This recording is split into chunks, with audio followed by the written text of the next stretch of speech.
नसीब के लिखे पर मैं भरोसा नहीं करता। मेरे पास मेहनत की कलम है, अपना नसीब मैं खुद लिख लूंगा। नमस्कार दोस्तों, मैं हूं आपका छोटा भाई हरिओम और आप देख रहे हैं स्ट्रगल टू सक्सेस। आज हम एक ऐसे शख्स के बारे में बताने जा रहे हैं जिसे आज से कुछ साल पहले बहुत कम लोग ही जानते थे, लेकिन आज पूरे एशिया तो छोड़ो, पूरे वर्ल्ड में अरबपतियों के लिस्ट में शामिल हो गए हैं। जी हाँ, हम बात कर रहे हैं अमीरों के मामले में एशिया के नंबर 1 और वर्ल्ड के नंबर 2 पर पहुंचने वाले गौतम अडानी के बारे में। गौतम अडानी यूं तो रिलायंस इंडस्ट्री के संस्थापक धीरूभाई अंबानी की तरह ही पहली पीढ़ी के बिजनेसमैन है, लेकिन इनको विरासत में कुछ नहीं मिला था। ये आज जो भी हैं अपने बलबूते पे हैं। आज उनका नेटवर्थ बाकी उद्योगपतियों से कहीं ज्यादा है, क्योंकि एक डायलॉग है जो गौतम अडानी ने सिद्ध किया कि कोई भी धंधा छोटा या बड़ा नहीं होता और धंधे से बड़ा कोई धर्म नहीं होता।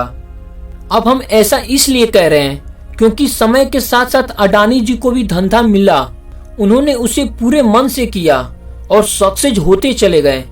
लेकिन उनके स्ट्रगल से सक्सेस तक का सफर काफी कठिनाइयों से भरा हुआ था। इनका जन्म 1962 में अहमदाबाद के एक आर्थिक रूप से कमजोर परिवार में हुआ था। पिता का एक छोटा सा काम था, लेकिन कुछ खास चल नहीं रहा था। ऐसे में वक्त के साथ साथ आर्थिक हालात और बिगड़ते चले गए, जिसकी वजह से गौतम अडानी को अपनी पढ़ाई को बीच में ही छोड़नी पड़ी और काम के लिए हाथ पैर मारने पड़े। इसी बीच वह बड़े शहर बड़ी उम्मीद लेकर कम उम्र में ही मुंबई आ गए, जहां शुरुआत में तो काफी संघर्ष पड़ा, लेकिन कुछ वक्त के बाद उन्हें एक डायमंड सप्लायर के वहां नौकरी मिल गई। 3 साल काम करने के बाद उन्हें समझ में आया कि जिंदगी में क्या करना है, इसीलिए वह नौकरी छोड़कर अपना काम शुरू किया और जेवरी बाजार में डायमंड ब्रोकरी की शुरुआत की।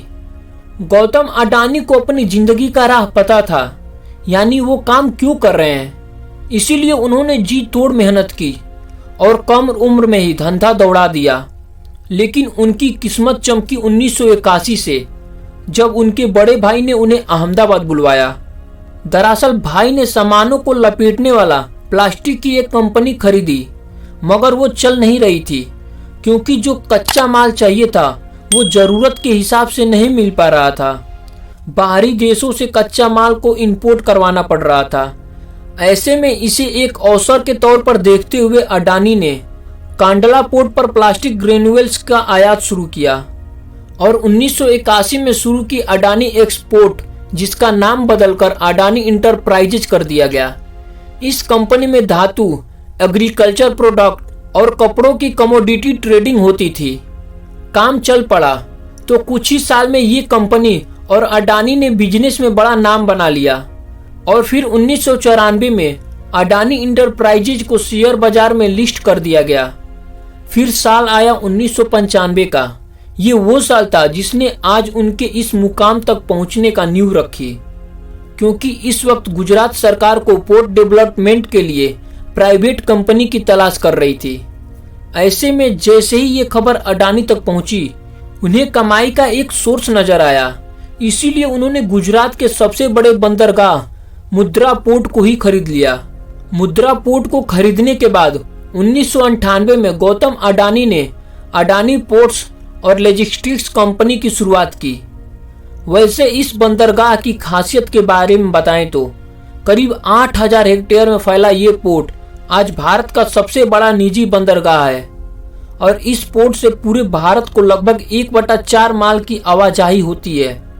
साथ ही यह जगह स्पेशल इकोनॉमिक जोन की तरह बना है, तो प्रमोटर कंपनी को कोई टैक्स भी नहीं देना पड़ता है। इस जोन में power plant, private rail line और एक प्राइवेट एयरपोर्ट भी है। वैसे यहाँ गौर करने वाली बात तो यह है कि आज अडानी समूह देश के प्रमुख इंफ्रास्ट्रक्चर ग्रुप में से एक है। उनकी अडानी पोर्ट देश की सबसे बड़ी पोर्ट मैनेजमेंट कंपनी है और गुजरात, महाराष्ट्र, गोवा, केरला, आंध्र प्रदेश, तमिलनाडु और उड़ीसा जैसे 7 समुद्री राज्यों में इनके 13 डोमेस्टिक पोर्ट्स हैं। अब जैसे जैसे दिन गुजरते गए, अडानी खुद को ग्रो करते चले गए। वो लोगों के रसोइयों तक पहुंच गए, फॉर्च्यून के द्वारा, वही फॉर्च्यून जिसका रिफाइन आज हर घर में सुबह शाम दिन रात इस्तेमाल होता है। जनवरी 1999 में अडानी ग्रुप ने विलमार बिजनेस ग्रुप के साथ हाथ मिलाकर खाने के तेल के बिजनेस में कदम रखा था। वैसे फॉर्च्यून तेल के अलावा अडानी ग्रुप आटा, चावल, दाल, चीनी जैसे दर्जनों हिस्सों से जुड़ा हुआ है, जिसके रख रखाव के लिए 2005 में अडानी ग्रुप ने फूड कॉरपोरेशन ऑफ इंडिया के साथ हाथ मिला लिया। अलग अलग राज्यों में बड़े बड़े साइलोस बनवाए। साइलोस वो चीज होती है जिसमें बड़े पैमानों पर अनाज का रख रखाव किया जाता है।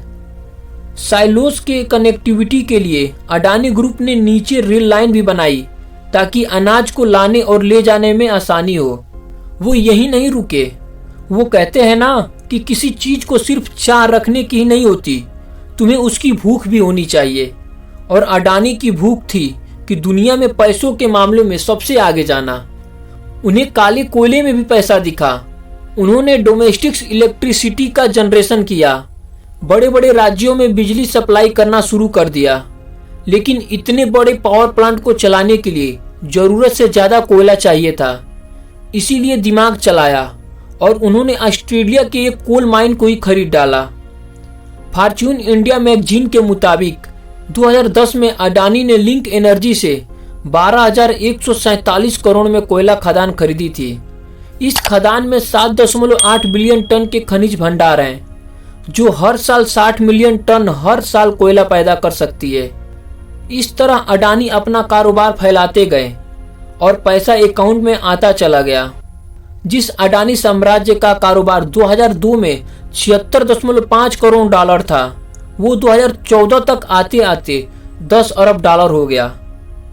उधर बंदरगाह और निजी रेल लाइन के बाद अडानी ने एयरपोर्ट की तरफ उड़ान भरी और 2019 में अहमदाबाद, लखनऊ, बेंगलोर, जयपुर, गुवाहाटी और त्रिवेंद्रपुरम जैसे 6 हवाई अड्डे को मॉडरेशन और ऑपरेशन की जिम्मेदारी उठा ली।